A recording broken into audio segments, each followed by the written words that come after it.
Section 149 last section कल हमने 149 पढ़ा था जो कि काफी बड़ा था और हमने उसमें ये देखा था कि कैसे एक अनलॉफुल असेंबली के मेंबर की सबकी लायबिलिटी बन जाती है for the act of any of the member. अगर कोई अनलॉफुल असेंबली का पार्ट होता है तो कोई एक मेंबर भी अगर उसमें कुछ ऑफेंस कर देता है तो all the members of that unlawful assembly are responsible for the same offence. ये हमने कल सेक्शन 149 में पढ़ लिया। अभी आते हैं section 150। Section 150 talks about hiring और conniving at hiring of persons to join unlawful assembly. अभी सेक्शन 150 क्या है? देखिए, सेक्शन 150 बात करता है कि अगर आप किसी को अनलॉफुल असेंबली ज्वाइन करने के लिए हायर करते हो, ठीक है, हायर करना या हायर करने के साथ उसे रख के रखना है ना, यानी कि उसे अनलॉफुल असेंबली में किसी भी तरह से ज्वाइन करवाने की कोशिश करना। Whoever hires or engages an employee, promotes, connives at the hiring, engagement, or employment of any person to join or become a member of unlawful assembly shall be punishable as a member of such unlawful assembly. And for any offense which may be committed by any such person as a member of such unlawful assembly in pursuance of such hiring, engagement, or employment. देखो, simple सी बात है। This section brings within the reach of the law those who are finally really the originators and the instigator of the offense committed by the hired person। यानी कि एक तो वो होता है जो अनलॉफुल असेंबली के अंदर उसका पार्ट बन के ऑफेंस करता है, और एक वो होता है जो अनलॉफुल असेंबली में लोगों को जोड़ने के लिए हायर करता है कि चलो तुम्हें अनलॉफुल असेंबली में चलना है। तो जो व्यक्ति ये हायरिंग करता है ना, वो व्यक्ति भी सेक्शन 150 में ऑफेंस कर रहा है। And this is a specific offence. ये एक स्पेसिफिक ऑफेंस होता है और इसकी सजा क्या है? अगर आप किसी को अनलॉफुल असेंबली में ज्वाइन करने के लिए हायर करते हो तो आप भी उस अनलॉफुल असेंबली का एक पार्ट कहलाते हो। यानी कल को अगर कोई भी मेंबर ऑफेंस करता है तो आप भी उसमें सेक्शन 149 में रिस्पॉन्सिबल रहोगे। ये स्पेसिफिक ऑफेंस है, इसकी सजा है कि आप भी उस अनलॉफुल असेंबली के पार्ट कहलाओगे, और वो अनलॉफुल असेंबली जो भी ऑफेंस करेगी वो ऑफेंस का चार्ज, वो ऑफेंस का पनिशमेंट आपको भी मिलेगा। सेक्शन 150। फिर आता है section 151। Section 151 talks about knowingly joining or continuing an assembly of 5 or more person after it has been commanded to disperse। आपने इससे मिलता जुलता सेक्शन कल भी पढ़ा है।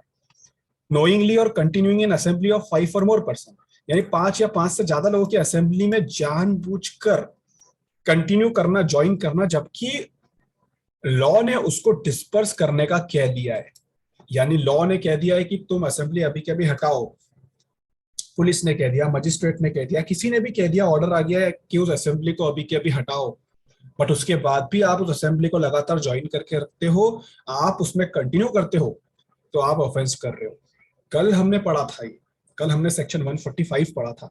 145 में था कि आप किसी अनलॉफुल असेंबली में कंटिन्यू करते हो जब उसको हटने के लिए कह दिया गया है। The basic difference between these two sections is the lawfulness and the unlawfulness of that assembly। हमें पता है कि every assembly is not unlawful, every assembly is not unlawful। assembly unlawful तब होती है जब 5 या more person सेक्शन 141 में दिए हुए किसी ऑब्जेक्ट के लिए इकट्ठे होते हैं, जो कि अनलॉफुल असेंबली की डेफिनेशन हमने कल देखी थी सेक्शन 141 में। वो असेंबली अनलॉफुल होती है अगर आप उसके अंदर ज्वाइन करते हो या आप उसके अंदर कंटिन्यू करते हो जबकि उसको हटने के लिए कहा गया है, फिर भी आप उसमें कंटिन्यू करते हो, सेक्शन 145 का ऑफेंस कर रहे हो आप। तो section 145 is applicable only when the assembly is unlawful. But अगर मान लो कि जो असेंबली है वो अनलॉफुल नहीं है, यानी 5 या 5 से ज्यादा लोग इकट्ठे तो हुए बट उनका जो ऑब्जेक्ट है, उनका जो पर्पस है वो सेक्शन 141 में दिया हुआ नहीं है, बट वो असेंबली कहीं ना कहीं एक पब्लिक पीस को डिस्टर्ब कर सकती है, तो ऐसे में गवर्नमेंट एडमिनिस्ट्रेटिव ऑर्डर आ जाता है कि आप उस असेंबली को छोड़ो आप हट जाओ उस असेंबली से, आप उसमें ज्वाइन मत करो। मतलब ऐसी assembly which need not be unlawful, जो अनलॉफुल नहीं है but likely to commit a disturbance of peace, तो ऐसी असेंबली को ज्वाइन करना या कंटिन्यू रहना जबकि उसे हटने का कहा गया है, वो एक पनिशेबल ऑफेंस होता है, जिसमें आपको 6 महीने का इंप्रिजनमेंट, फाइन या दोनों हो सकता है। अगर सेक्शन 151 का ऑफेंस बनता है तो जो सबसे इंपॉर्टेंट चीज यहां पे होना चाहिए, एविडेंस यहां पे होना चाहिए, वो ये होना चाहिए कि उस असेंबली को लॉफुली डिस्पर्स होने के लिए कमांड किया गया था, यानी कि उस असेंबली को हटने के लिए बोला गया था। अगर हटने के लिए बोला गया था उसके बाद भी आप ज्वाइन करके रखते हो तो ही इसका ऑफेंस बनता है, अदरवाइज नहीं बनता। चलिए सेक्शन 152 पे आते हैं। सेक्शन 152 कहता है असॉल्टिंग और obstructing public servant when suppressing riot etcetera. अभी सेक्शन 152 क्या है? सेक्शन 152 एक बात करता है आपसे कि रियॉट, जब रियॉट हो रहा होता है, बलवा हो रहा होता है, तो पुलिस वालों का, पब्लिक सर्वेंट का, इन सब का ड्यूटी होता है कि वो ऐसे रियॉट को रोके, सप्रेस द रियॉट, उसको रोके। बट क्या हो रहा है कि जब पुलिस वाले या कोई पब्लिक सर्वेंट उस रियॉट को रोकने की कोशिश कर रहे हैं तो आप उन पे हमला कर देते हो या आप उन्हें ऑब्स्ट्रक्ट कर लेते हो वो रियॉट को रोकने से। So when you are assaulting और obstructing a public servant who is suppressing a riot, you are committing an offence. पिछला वाला जो सेक्शन था, the last section that punished disobedience to the order of the public servant commanding an assembly to disperse, इसके पिछले section में हमने क्या देखा था कि एक असेंबली है, अनलॉफुल नहीं है, एक असेंबली है और उसको हटने के लिए कहा गया। कौन कहेगा उसको हटने के लिए? पब्लिक सर्वेंट कहेगा, पब्लिक सर्वेंट का ऑर्डर कहेगा। तो उसको हटने के लिए कहा बट आप नहीं हटे, आपने उसको डिसओबे कर दिया, आपको मानना ही नहीं था वो चीज, तो आपको पनिशमेंट मिला। बट अब की बार आप क्या कर रहे हो? अब की बार पब्लिक सर्वेंट जो अनलॉफुल असेंबली को हटाने की कोशिश कर रहा है, रियॉट को रोकने की कोशिश कर रहा है, आपने उसी पे हमला कर दिया या आपने उसको ऑब्स्ट्रक्ट करने के लिए, आपने उसको उसकी ड्यूटी निभाने से रोकने के लिए उसके ऊपर कोई क्रिमिनल फोर्स यूज कर दिया। ठीक है, असॉल्ट करना मतलब एक तरह से फोर्स यूज कर लेना, हमला कर देना या फिर हमला करने की धमकी देनी। थ्रेटन टू असॉल्ट भी इसके अंदर इंक्लूडेड है, हमला करने की धमकी देना भी इसमें इंक्लूडेड है। ठीक है, और ऑब्स्ट्रक्ट यानी कि रोकना और अटेम्प्ट टू ऑब्स्ट्रक्ट यानी कि ऑब्स्ट्रक्ट करने की कोशिश करना, वो दोनों इसमें इंक्लूडेड है। आप मार्क करना बैरेक के अंदर, अपनी बैरेक साथ में लेके बैठिएगा। ठीक है, तो ये चीज हो गई। अब पनिशमेंट इसमें आपको जो है वो 3 इयर्स तक का इंप्रिजनमेंट हो सकता है, सिर्फ फाइन भी हो सकता है और दोनों भी हो सकता है। तो सेक्शन 152 आपको समझ में आ गया होगा कि ये एक तरह का हमला है जो आप कर रहे हो उस पब्लिक सर्वेंट पे जो कि रियॉट को रोकने की कोशिश कर रहा है। अभी सेक्शन 153 पे आते हैं। सेक्शन 153 कहता है wantonly giving provocation with intent to cause riot if rioting be committed, if not committed। देखो सेक्शन 153 के अंदर आप किसी को प्रोवोक करते हो, आप किसी को प्रोवोक करते हो कि वो रियॉट करे। रियॉट करना मतलब मैंने आपको कल बहुत अच्छे से समझाया था कि जब कोई अनलॉफुल असेंबली क्रिमिनल फोर्स या वायलेंस यूज कर लेती है वो रियॉट बन जाता है। यहां पे सेक्शन 153 में ऑफेंस ये है कि आप किसी को प्रोवोक करते हो कि वो रियॉट करे, वो बलवा करे, यानी आप किसी अनलॉफुल असेंबली को प्रोवोक कर रहे हो कि वो रियॉट करे यानी कि फोर्स यूज करे। और सेक्शन 153 में इसके दो पहलू होते हैं कि आपने जब सामने वाले को प्रोवोक किया तो क्या उसने रियॉट किया या उसने रियॉट नहीं किया। अब हम तो जानते हैं कि प्रोवोकेशन एक ऐसी चीज होती है जिसमें सामने वाला वो एक्ट करे या ना करे जो आपने चाहा है, बट आपको सजा मिलती है क्योंकि आपने जो चाहा था वो कर दिया, आपने जो प्रोवोक करना था वो कर दिया, आपका काम खत्म हो गया। सामने वाला करा कि नहीं करा उस एक्ट को वो अलग बात है, that is none of our business. Section 153 punish the provocation. इसमें लिखा है a person who maliciously or recklessly gives provocation to another by doing an illegal act knowing that such provocation will incite the other to rioting is punishable under this section। यानी कि कोई व्यक्ति मैलिशियसली या recklessly, मैलिशियसली का मतलब होता है एक अपने अंदर मैलिस है, एक बुरा इंटेंशन है। रेकलेसली यानी कि बिना कुछ सोचे समझे, अच्छा ना सोचा ना बुरा, कुछ नहीं सोचा, बस अपने दिमाग में एक गलत इंटेंशन लेके सामने वाले को प्रोवोक कर दिया। प्रोवोक भी कैसे किया? By doing an illegal act, किसी इलीगल एक्ट को करके प्रोवोक किया, ये जानते हुए कि वो प्रोवोकेशन रियॉट करवा सकता है। यानी कि मैलिशियसली किसी को प्रोवोक करना, एक इलीगल एक्ट करना जिससे कि प्रोवोकेशन होगा और आपको पता है कि उससे रियॉट हो सकता है, तो आप सेक्शन 153 का ऑफेंस कर रहे हो। आप डायरेक्ट में इसको मार्क करना, सबसे पहले मैलिग्नेंटली वर्ड मार्क कर लेना, वांटनली मार्क कर लेना, by doing anything which is illegal उसको मार्क कर लेना, gives provocation to any person उसको मार्क कर लेना, likely that such provocation will cause the offence of rioting उसको मार्क कर लेना। ये सारे इंग्रेडिएंट्स कहलाते हैं। देखो मैंने यहाँ पे फिगर आउट करके भी लिखे हैं। The act imputes against the accused is illegal, यानी कि जो आप प्रोवोकेशन करने के लिए जो चीज आप यूज कर रहे हो, प्रोवोकेशन करने के लिए कुछ तो करोगे ना, कुछ तो एक्ट करोगे, वो इलीगल होना चाहिए। ठीक है। दूसरी चीज, such act has been done malignantly और वांटनली। मैलिग्नेंटली होना चाहिए यानी आपके अंदर मैलिस होना चाहिए, खराब इंटेंशन होना चाहिए। वांटनली यानी कि आप अपनी इच्छा से कर, and he has given provocation to any person intending or knowing that such provocation will cause the offense of rioting, और आपका इंटेंशन उस प्रोवोकेशन के पीछे बस इतना था कि आप रियॉटिंग करवाना चाहते हो। ठीक है, तो ये चीज हो गई। मैलिग्नेंटली का मतलब होता है जनरल मैलिस, वांटनली का मतलब होता है recklessly, thoughtlessly, without regard for right और कंसिक्वेंसेस, बिना कोई परिणाम सोचे हुए, बिना कुछ किए हुए सीधे बस उस चीज को कर जाना, उसको वांटनली कहा जाता है। उसके बाद मैंने आपको बताया था कि यहाँ पे दो चीजें होती है, या तो वो रियॉट जो आपने प्रोवोक की थी वो हो गई या नहीं हुई। तो अगर वो रियॉट हो गई, if committed, then the imprisonment is maximum 1 year या फिर फाइन या फिर बोथ। और अगर वो रियॉटिंग नहीं हुई आपके प्रोवोकेशन के बाद भी, तो जो आपका इंप्रिजनमेंट है वो 6 महीने का हो सकता है, फाइन भी हो सकता है, दोनों भी हो सकते हैं। मतलब सजा में सीधे सीधे डबल का डिफरेंस है। 6 महीने की सजा अगर नहीं हुआ रियॉट, और 1 साल की सजा अगर हो गया रियॉट। सेक्शन 153 हो गया। अभी बात कर लेते हैं सेक्शन 153A की। देखिए ये जो दो सेक्शन में आपको बताने वाले, एक तो 153A और एक आएगा 153B, जो कि एक के बाद एक आते हैं, और बीच में एक और आएगा 153AA, है ना। ये 3 सेक्शन, इनकी सबकी अपनी अपनी खास बात है। क्यों? देखो ए भी लिखा हुआ है, मतलब एक तो समझ गए कि इनिशियली ये आईपीसी में प्रेजेंट नहीं था। तो जो 153A और 153B है वो 1972 में ऐड हुआ था। काफी स्पेशल ऑफेंस है ये।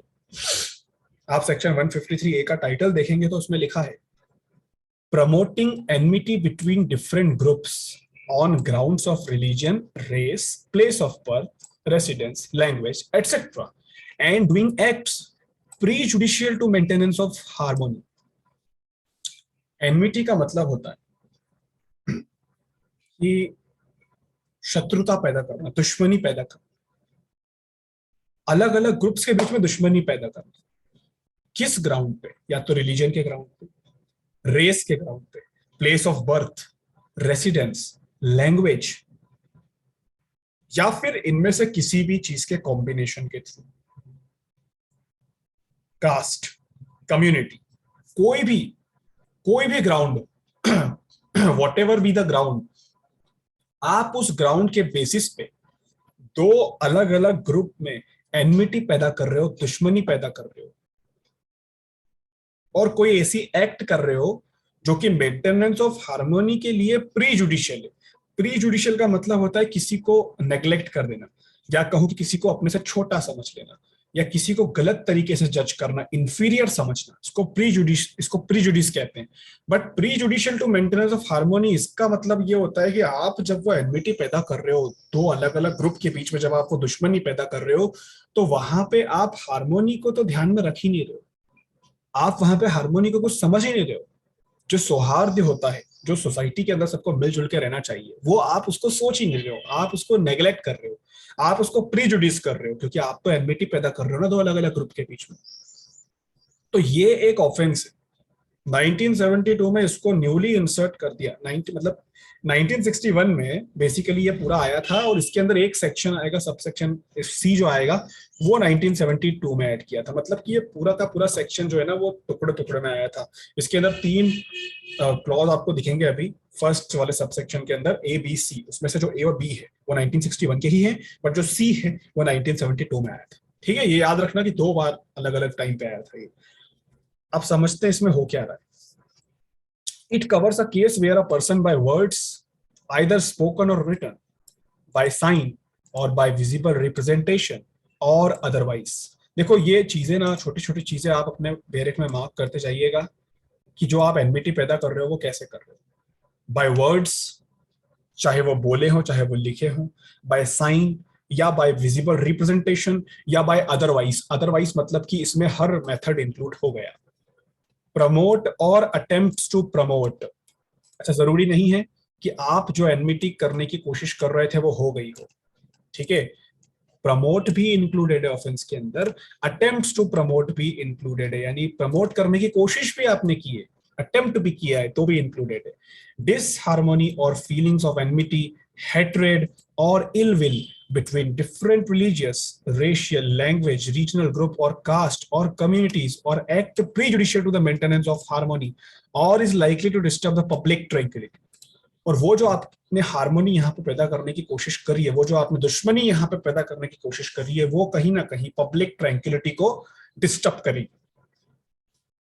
ठीक है, ये आपको इसमें लिखा हुआ है फर्स्ट वाले सबसेक्शन 1 के अंदर ए में लिखा हुआ है ना। और मतलब ए वाला जो पोर्शन है उसमें आप एनमिटी पैदा कर रहे हो, और बी वाला जो पोर्शन है उसके अंदर आप ये बता रहे हो कि वो जो एनमिटी आप पैदा कर रहे हो वो हार्मोनी के लिए प्रीजुडिशियल है। मतलब ये जो मैंने आखिरी की लाइन लिखी है ना, ये आपको उधर सबसेक्शन बी के अंदर देखने को मिलेगी। मैंने दोनों को एक में लिख दिया। अब आप सोचो कि इस ऑफेंस का जिस्ट क्या है, इस ऑफेंस का जो सबसे बेसिक जो रस होता है वो क्या है। The gist of the offense is the intention to promote feeling of enmity or hatred between different class of people। यानी कि ये ऑफेंस सिर्फ और सिर्फ इसलिए है क्योंकि आप यहाँ पे सोसाइटी के अंदर जो डिफरेंट क्लासेस होती है उनके अंदर एनमिटी या हेट्रेड लाने की कोशिश कर रहे हो, ये इसका जिस्ट है।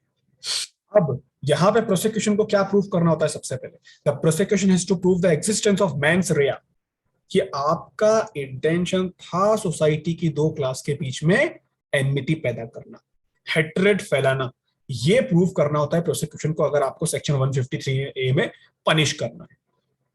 दूसरी बात,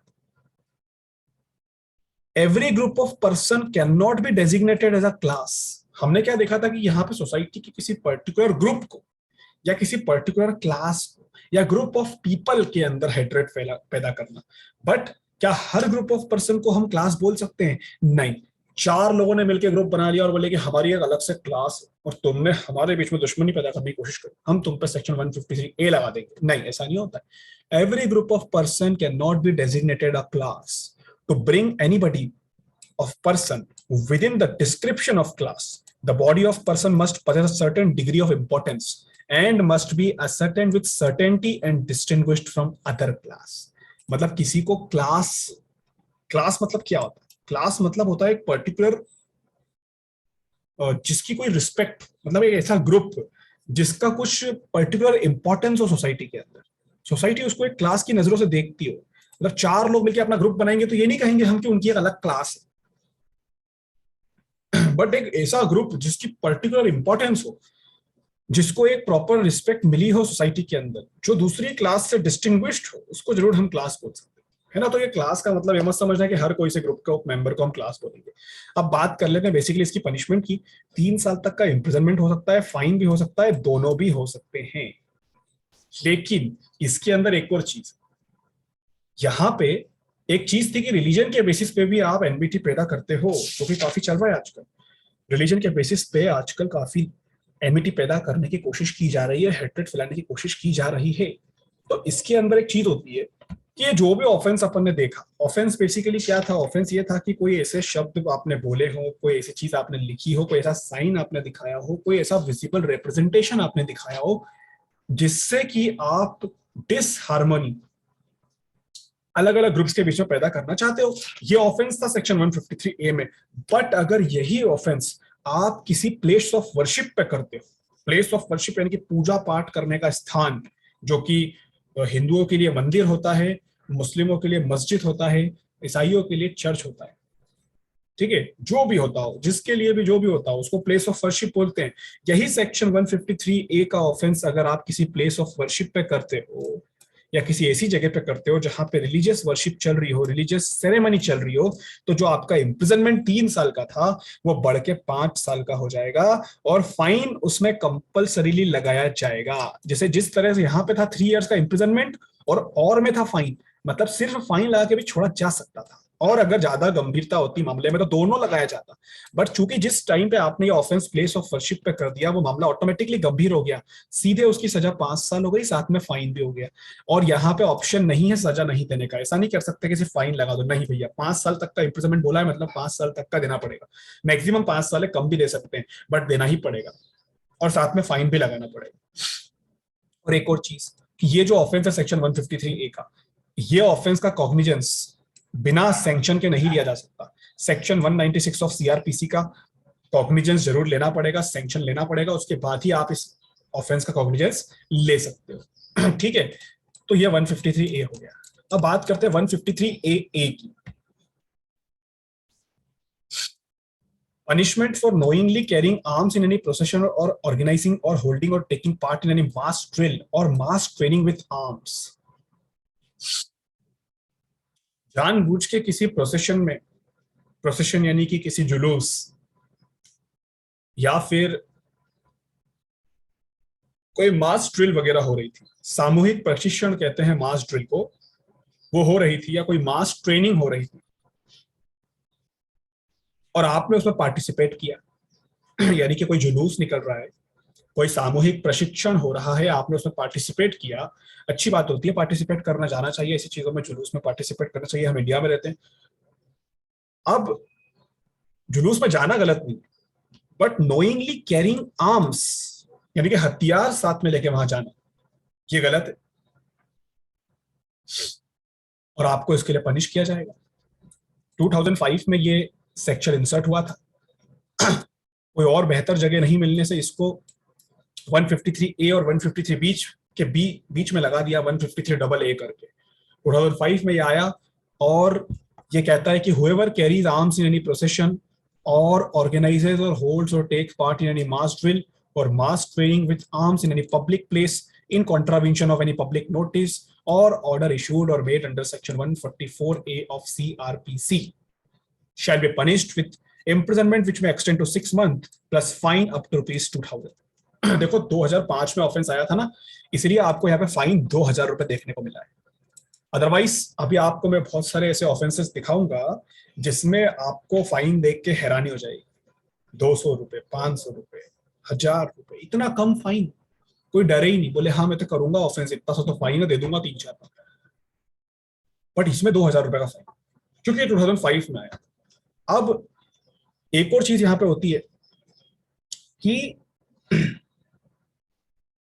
ये जो आप आर्म्स लेके जा रहे हो, जो आप हथियार लेके जा रहे हो, in contravention of any public notice or order issued or made under section 144A of CRPC।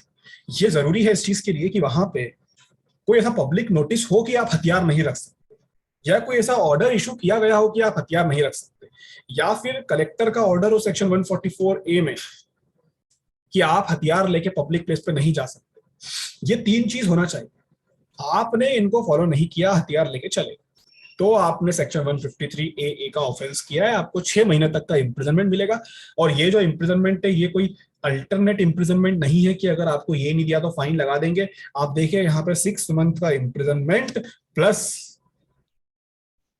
Plus fine, यानी कि 6 महीने तक का इम्प्रिजनमेंट तो देना ही देना पड़ेगा, और 2000 रुपए का फाइन उसके साथ लगाया जाएगा। मतलब यहाँ पे आपको ऑप्शन नहीं दे रहे हैं कि सिर्फ फाइन से काम चलेगा कि नहीं चलेगा, नहीं चलेगा। चलिए 153 ए भी कंप्लीट हुआ, 153 बी की बात करते हैं। इम्प्यूटेशंस असर्शंस प्रीजुडिशियल टू नेशनल इंटीग्रेशन। देखो ये सेक्शन जो है ना वो 153 ए का भाई है। जब वो आया था 1972 में, तभी एपी आ गया था 1972 में। ठीक है, अच्छा 150 153A में थोड़ा बहुत पोर्शन उसका 1961 में आ गया था, ठीक है, वो याद रखना। बट ये वाला तो पूरा का पूरा ही 1972 में आया था। एक कॉग्निजेबल ऑफेंस होता है, ये नॉन बेलेबल ऑफेंस होता है, आपको बेल एज अ राइट इसमें नहीं मिलती। सैंक्शन प्रोसिक्यूशन का इसमें भी चाहिए होता है। फर्क क्या होता है इसमें? जो इम्प्यूटेशन सेक्शन 153A में आपने देखी थी, वही सेम टू सेम चीजें यहाँ पे है, लेकिन फर्क सिर्फ इतना है कि यहाँ पे नेशनल इंटीग्रेशन के अगेंस्ट चीज हो रही है।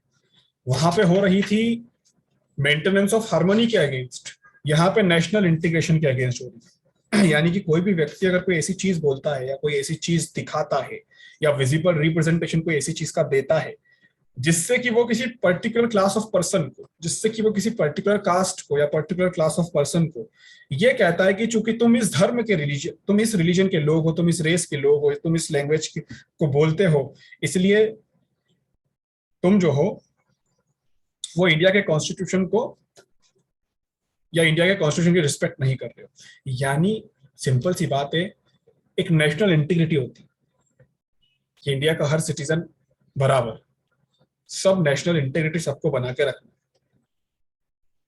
बट आप उस नेशनल इंटीग्रिटी को तोड़ने की कोशिश कर रहे हो। आप लोगों के अंदर ये चीज फैला रहे हो कि वो लोग किसी पर्टिकुलर रिलीजन को बिलोंग करते हैं, इसलिए वो कॉन्स्टिट्यूशन को नहीं मानेंगे, या वो किसी पर्टिकुलर रेस के हैं इसलिए वो कॉन्स्टिट्यूशन में फेथ नहीं रखेंगे। आप ऐसे इम्प्यूटेशन दे रहे हो। अब यार देखो, कॉन्स्टिट्यूशन जो है ना वो तो यूनिवर्सल चीज है कंट्री में। आप चाहे किसी भी रिलीजन के हो, किसी भी रेस के हो, कोई भी लैंग्वेज बोलते हो, कोई भी रीजनल ग्रुप के हो, किसी भी कास्ट, किसी भी कम्युनिटी, कुछ भी, आपको कॉन्स्टिट्यूशन फॉलो करना पड़ेगा। और जहां आपने उसमें फेथ दिखाना बंद करी या आपने उसको फॉलो करने से मना किया, वहां पर समझ लो आपने नेशनल इंटीग्रेशन के अगेंस्ट जाके कोई चीज कर दी। और ये चीज अगर कोई और करवा रहा है आपसे या कोई और इम्प्यूटेशन दे रहा है इसका, तो वो व्यक्ति सेक्शन 153B का ऑफेंस कर रहा है, ठीक है। या आप किसी को एडवाइस कर रहे हो, या आप किसी को प्रोपोगेट कर रहे हो, या आप कुछ ऐसा पब्लिश करवा रहे हो जिससे कि कोई क्लास ऑफ पर्सन उस पर्टिकुलर रिलीजन का होने के लिए, उस पर्टिकुलर रिलीजन में होने से आप उसे कॉन्स्टिट्यूशन के दिए हुए राइट्स नहीं दे रहे हो, या आप उसे मना कर रहे हो कि तू भैया इस रिलीजन का है इसलिए हम तुझे ये राइट नहीं देंगे, तेरे पास राइट नहीं है मंदिर के अंदर आने का, या तेरे पास राइट नहीं है यहाँ से पानी पीने का, आप ऐसा कुछ कर रहे हो, ये भी कॉन्स्टिट्यूशन के अगेंस्ट है, आप नेशनल इंटीग्रेशन के अगेंस्ट जा रहे हो, ठीक है। तो ये सारी चीजें सेक्शन 153B के अंदर आती है। तो इसमें भी ये ऑफेंस जो है वो 3 साल तक की सजा आपको दिलाता है, फाइन भी लगाता है, दोनों भी कराता है। But at the same time अगर यही सेम ऑफेंस आपने किसी प्लेस ऑफ वर्शिप पे कर दिया है, सेम टू सेम चीज जो कि 153A में देखी थी, आपने किसी प्लेस ऑफ वर्शिप पे कर दिया है, तो जो आपका इंप्रिजनमेंट है वो सीधे सीधे 5 साल तक का हो जाएगा। 5 साल तक का इंप्रिजनमेंट और साथ में फाइन। अब एक और चीज देखो, जब प्लेस ऑफ वर्शिप पे नहीं था तब 3 इयर्स के साथ फाइन जो था वो अल्टरनेट था, यानी कि इंप्रिजनमेंट नहीं भी दिया तो फाइन लगा दो, काम हो जाएगा, और दोनों भी लगा सकते हो। बट आप देखो कि जब आप प्लेस ऑफ वर्शिप पे चीज कर देते हो तो जो आपका अल्टरनेट फाइन है वो हट जाता है, मतलब 5 साल तक की सजा कंपलसरी हो जाती है और साथ में फाइन भी लगाया जाता है जो कि मैंडेटरी हो जाता है। तो ये चीज आप याद रखना कि प्लेस ऑफ वर्शिप पे ऐसा ऑफेंस करना ज्यादा परेशानी में डाल सकता है ना। ये 153B था। चलो 154 की बात करते हैं। ओनर और occupier of land on which N unlawful assembly is held. कल जब मैं आपको इस चैप्टर का इंट्रोडक्शन दे रहा था तो इस चैप्टर के इंट्रोडक्शन में मैंने आपको कहा था कि अनलॉफुल असेंबली जिस व्यक्ति के लैंड पे होती है या जिस किसी की तो जमीन पे हुई है ना, उस जमीन का ओनर या उस जमीन का ऑक्यूपायर भी उसमें रिस्पॉन्सिबल होता है। ये एग्जाम में आते हुए क्वेश्चन है, ये वाला सेक्शन 154 का क्वेश्चन एग्जाम में आता है, बहुत सारी, समझना ध्यान से। देखो, आपकी जो प्रॉपर्टी होती है, आपकी रिस्पॉन्सिबिलिटी होती है कि आपकी प्रॉपर्टी के ऊपर कुछ इलीगल काम ना हो, आप इस चीज का ध्यान रखो, राइट। वैसे तो ये सब ड्यूटी पुलिस की होती है, बट पुलिस हर जगह तो हो नहीं सकती, इसलिए many duties of police are by law imposed on land holders also. कि भैया आप जमीन रखना जानते हो, आप जमीन रखने को मतलब आपने जमीन रखी है, आप एक लैंड होल्डर हो, तो एटलीस्ट इतना अटेंशन दो कि आपके लैंड पे, आपकी जमीन पे कोई गलत चीज ना हो, ठीक है। तो सेक्शन 154 इसी से रिलेटेड, इसमें लिखा है whenever any unlawful assembly or riot takes place, the owner or occupier of the land upon which such unlawful assembly is held or riot is committed, and any person having or claiming an interest in such land shall be punishable with fine not exceeding 1,000 rupees. If he or his agent or manager, knowing that such offense is being or has been committed, or having reason to believe it is likely to be committed, do not give the earliest notice thereof in his or their power to the principal officer of the nearest police station, and do not, in the case of his or their having reason to believe that it was about to be committed, use all lawful means in his or their power to prevent it. And in the event of its taking place, do not use all lawful means in his और their power to disperse और suppress the riot and unlawful assembly. देखो इस section को मैंने क्यों पढ़ा, मैं बताता हूं आपको। इस सेक्शन को ध्यान से पढ़ोगे ना तो आपको इस सेक्शन के बहुत सारे पहलू नजर आएंगे कि आपको क्या करना है। देखो पहली चीज तो ये कि आपको पनिश क्यों किया जा रहा है। आपको पनिश किया जा रहा है सिर्फ इसलिए because you are the owner और you are the occupier of the land जिस पे रियॉट हो रहा है, जिस पे अनलॉफुल असेंबली हो रही है। अब इसमें एक सवाल ये भी उठता है कि यार अगर मुझे पता ही नहीं कि मेरे लैंड पे अनलॉफुल असेंबली हो रही है तो क्या होगा। अगर आपको पता ही नहीं है, अगर आपको पता ही नहीं है कि आपके लैंड पे अनलॉफुल असेंबली हो रही है तो कोई बात नहीं, बट बात कब है, जब आपको पता हो। या तो आपको पता हो कि अनलॉफुल असेंबली हो चुकी है, या आपके लैंड पर रियॉट हो रहा है, या आपको इस चीज का रीजन हो, आपको अंदर से ये पता हो कि होने वाला है। दोनों ही चीजें ऑफेंसेस, यानी you know that such offence is being committed या हैज बीन कमिटेड। वो ऑफेंस आपके लैंड पे चल रहा है, आपको पता है, या वो ऑफेंस आपके लैंड पे हो चुका है, आपको पता है, या फिर आपको ये चीज बिलीव हो रही है अंदर से कि वैसा ऑफेंस आपके लैंड पे होने वाला है। तो देखो अगर आपको पता है कि हो चुका है या आपको पता है कि हो रहा है तो आपको क्या करना है, आपको नियरेस्ट पुलिस स्टेशन में उस चीज की इंफॉर्मेशन देना है कि भैया मेरे लैंड पे रियॉट चल रहा है, जाके फटाफट रोको। तो आपको पुलिस को इंफॉर्मेशन कब देना है, आपको पुलिस को इंफॉर्मेशन देना है तब जब आपको पता हो कि आपके लैंड पे रियॉट चल रहा है, अनलॉफुल असेंबली चल रही है या चल चुकी है, हो गई है, तो आपको पुलिस स्टेशन में कंप्लेन देना। और अगर आपके पास सिर्फ इस चीज को बिलीव करने का रीजन हो कि आपके लैंड पे अनलॉफुल असेंबली होने वाली है, मतलब हुई नहीं है और हो भी नहीं रही है, but you have the reason to believe that it will commit, it will happen, तो उस केस में आपको हर वो लॉफुल मीन्स यूज करना है, हर वो तरीका यूज करना है जिससे आप उस अनलॉफुल असेंबली को होने से रोक सकते हो। आप अपने लैंड पे फेंसिंग करवा दो फटाफट से, आप ऑलरेडी पुलिस को बता दो कि ऐसा ऐसा होने वाला है, आपको वहां पे अपने लॉफुल मीन्स यूज करना है। तो आपको दोनों ही चीजों का जवाब इस सेक्शन में मिल गया कि जब आपको पता है कि रियॉट हो चुका है, हो रहा है, तो आपको पुलिस को इन्फॉर्म करना है, और जब आपको पता है कि आपके पास रीजन टू बिलीव है कि होने वाला है, तो आपको हर वो लॉफुल तरीका यूज करना है जिससे कि आप उस रियॉट को होने से रोक लो।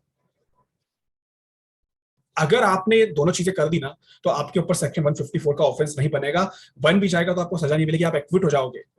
बट अगर आपने ये दोनों ही चीजें नहीं करी, जानते हो कि आपके लैंड पर रियॉट चल रहा है, जानते हो कि आपके लैंड पर रियॉट हो चुका है, जानते हो इस चीज को कि आपके पास रीजन है कि रियॉट होने वाला है, ना तो पुलिस को बता रहे हो, ना खुद कोई लॉफुल तरीका यूज कर रहे हो, उसको रोकने का कुछ भी नहीं कर रहे हो, यानी कि knowledge on the part of the owner of the act और the intention of the agent, यानी आपको सब पता है कि आपके उधर लैंड पे क्या होने वाला है, बट फिर भी आप कुछ एक्शन नहीं ले रहे हो, तो आपको यहाँ पे 1000 रुपए तक का फाइन आपके ऊपर लगाया जा सकता है, सिर्फ इसलिए क्योंकि आप उस लैंड के ओनर हो, आप उस लैंड के ऑक्यूपायर हो, एंड एज एन ओनर या एज एन ऑक्यूपायर आपकी रिस्पॉन्सिबिलिटी होती है कि आप उस चीज को रोको। कैसे रोको वो भी इसमें बता दिया गया है।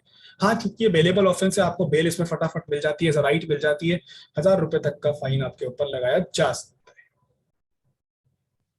चलिए ये चीज हो गई। अब बात करते हैं एक और चीज, knowledge on the part of the owner और occupier of the land of the act or intention of the agent is not an essential element of the offense under this section. आपका एजेंट अगर कुछ कर रहा है वहां पे, आपको नहीं पता कि आपका एजेंट क्या कर रहा है, तो ये चीज इसके लिए कोई एसेंशियल एलिमेंट नहीं है.